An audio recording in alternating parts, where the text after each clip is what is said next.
قال اللہ تبارک و تعالی فی القرآن المجید والفرقان الحمید۔ سورۃ توبہ کی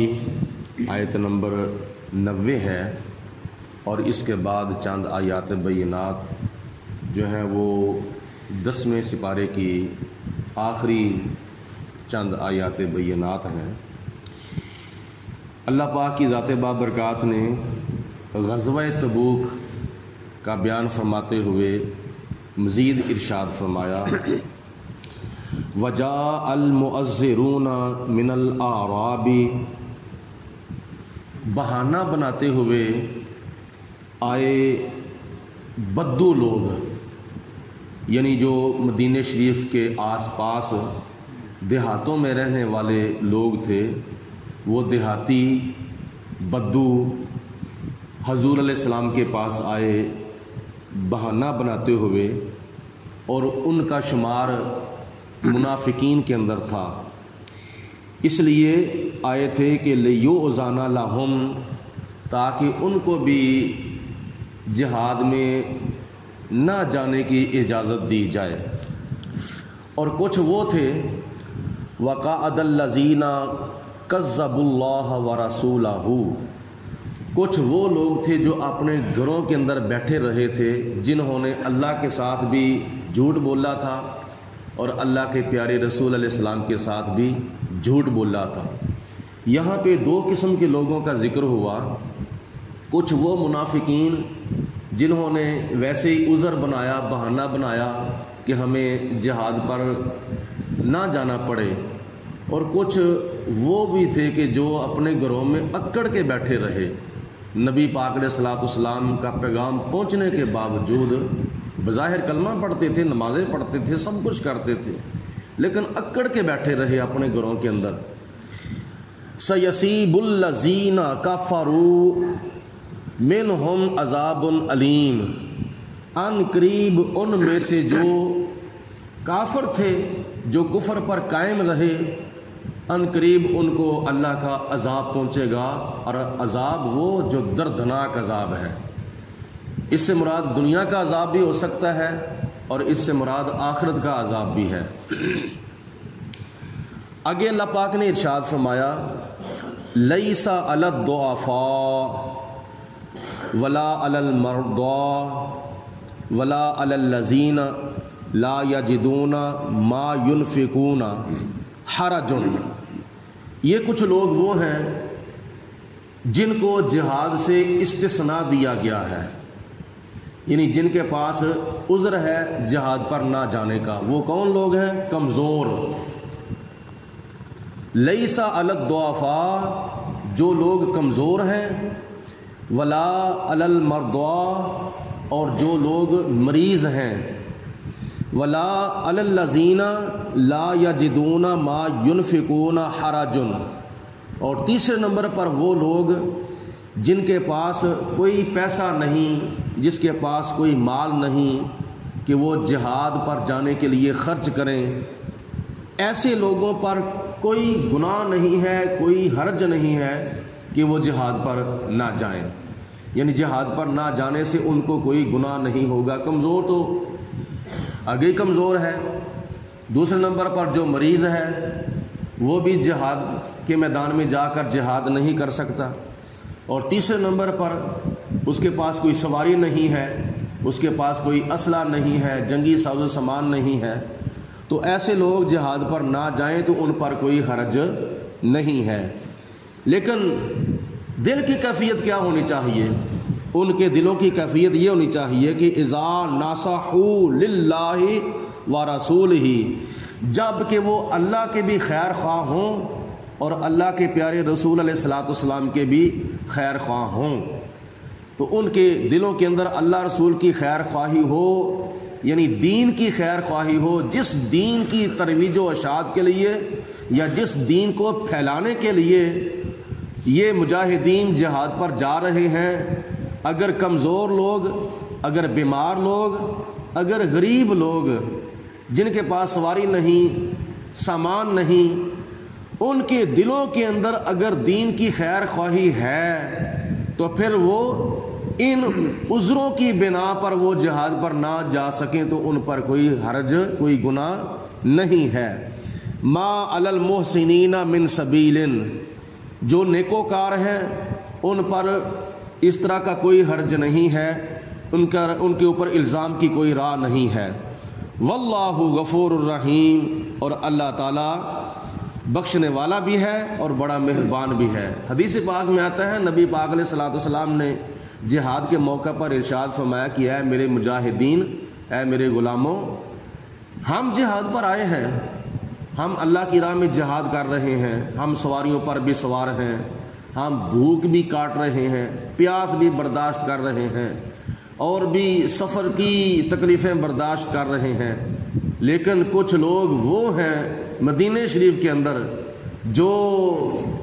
ہمارے ساتھ آ تو نہیں سکے، جہاد کے اندر شریک ہو تو نہیں سکے، لیکن حقیقت میں وہ ہمارے ساتھ ہیں، ہمارے ساتھ وہ جہاد کے اندر موجود ہیں۔ مطلب یہ ہے کہ جتنا ثواب آپ لوگوں کو مل رہا ہے اتنا ثواب ان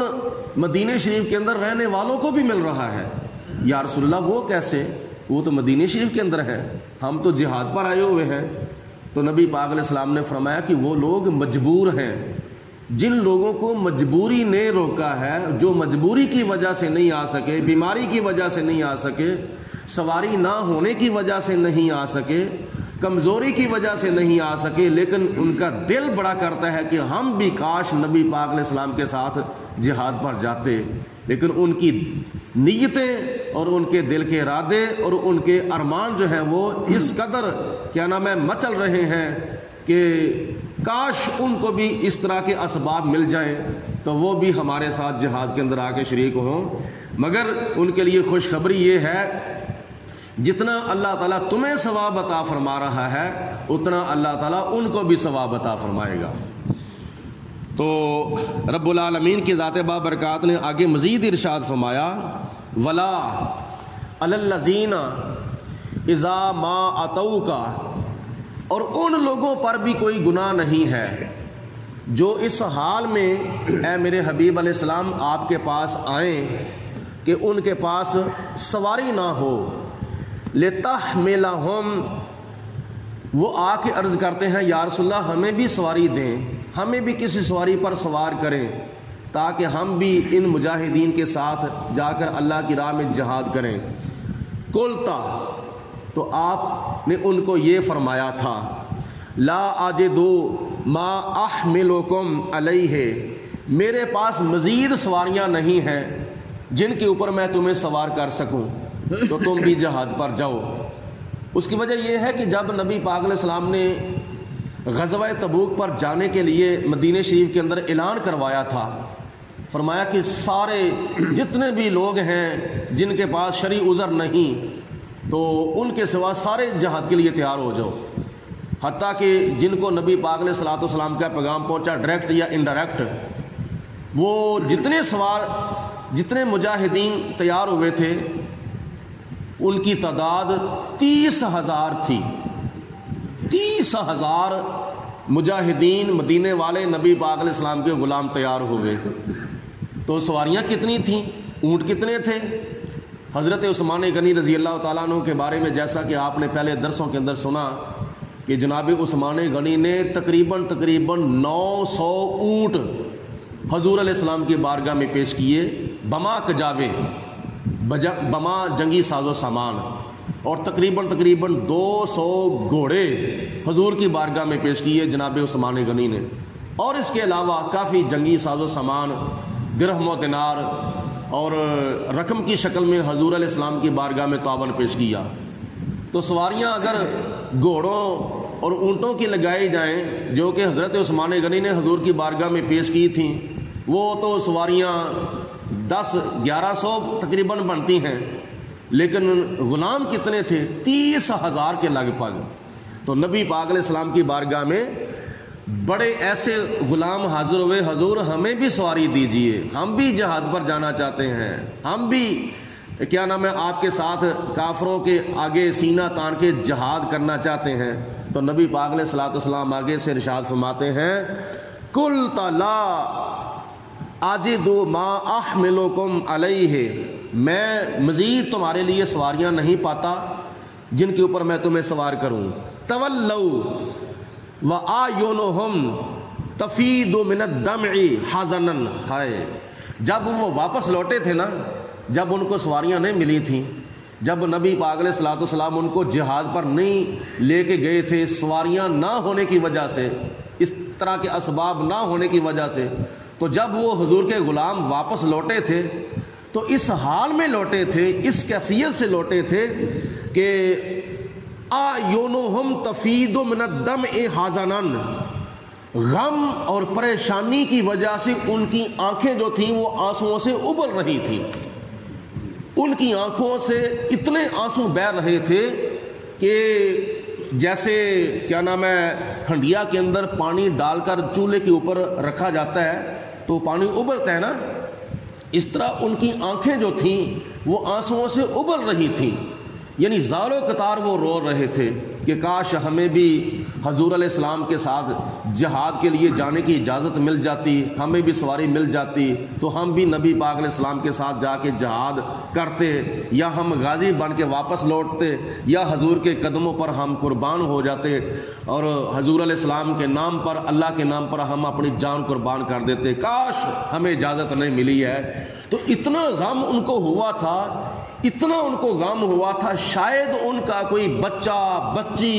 فوت ہو جاتے تو اتنا غم ان کو نہ ہوتا جتنا غم ان کو سواری نہ ہونے کی وجہ سے واپس لوٹنا پڑا تھا۔ تو اللہ تعالیٰ فرماتا ہے وَآیونہم تفیض من الدمع حزنا، غم اور پریشانی کی وجہ سے، جہاد پر نہ جانے کی وجہ سے ان کی آنکھیں جو تھیں وہ آنسوؤں سے ابل رہی تھیں۔ اللہ یجدوا ما ينفقون، کہ کاش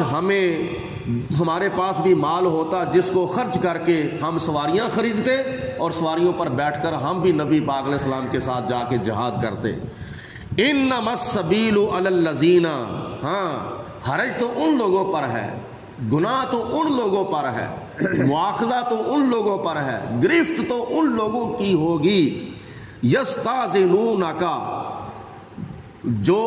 نبی پاک علیہ الصلوۃ والسلام سے اس حال میں جہاد پر نہ جانے کی اجازت مانگتے ہیں، وہم اغنیاء، جب کہ وہ مالدار ہیں۔ کئی منافق جو تھے وہ مالدار تھے، ان کے پاس سواریاں بھی تھیں، ان کے پاس دولت بھی تھی، ان کے پاس جنگی سامان بھی تھا، ان کے پاس اور بھی اسباب اور ذرائع تھے، لیکن وہ نہیں گئے تھے منافقت کی وجہ سے، اپنے نفاق کی وجہ سے۔ وہ کیا نام ہے بہانے بنا رہے تھے کہ یا رسول اللہ ہم جائیں گے تو ہمارے بچے ہیں، ہماری بیویاں ہیں، ہماری کھیتی باڑیاں ہیں، ہمارے یہ ہیں وہ ہیں۔ تو نبی پاک علیہ الصلوۃ والسلام کو اللہ تعالیٰ نے فرمایا کہ میرے پیارے حبیب علیہ السلام، جو لوگ بیمار ہیں، کمزور ہیں، جن کے پاس جنگی ساز و سامان نہیں، جن کے پاس سواریاں نہیں ہیں، ان پر کوئی حرج نہیں ہے کہ وہ جہاد پر اگر نہیں جا سکے، لیکن حرج تو ان لوگوں پر ہے، مواخذہ اور گناہ تو ان لوگوں پر ہے جو طاقت ہونے کے باوجود، سواریاں ہونے کے باوجود، مالدار ہونے کے باوجود جان کے بزدل اور ڈرپوک بن کے اپنے گھروں میں بیٹھے ہوئے ہیں۔ ردو بِأَن يَكُونُوا مَعَ الْخَوَالِفِ، انہوں نے اس چیز کو پسند کیا کہ ہم گھروں کے اندر خواتین اور عورتوں کے ساتھ ہم بیٹھے رہیں۔ وَطَبَعَ اللَّهُ عَلَىٰ قُلُوبِهِمْ، اور اللہ تعالیٰ نے ان منافقوں کے دلوں کے اوپر مہر لگا دی۔ فَهُمْ لَا يَعْلَمُونَ، تو وہ کچھ جانتے ہی نہیں ہیں۔ اللہ تعالیٰ کے فضل و کرم سے آج 10واں سپارہ جو ہے وہ مکمل ہو چکا ہے، کل انشاءاللہ تعالیٰ 11ویں سپارے کا آغاز ہوگا۔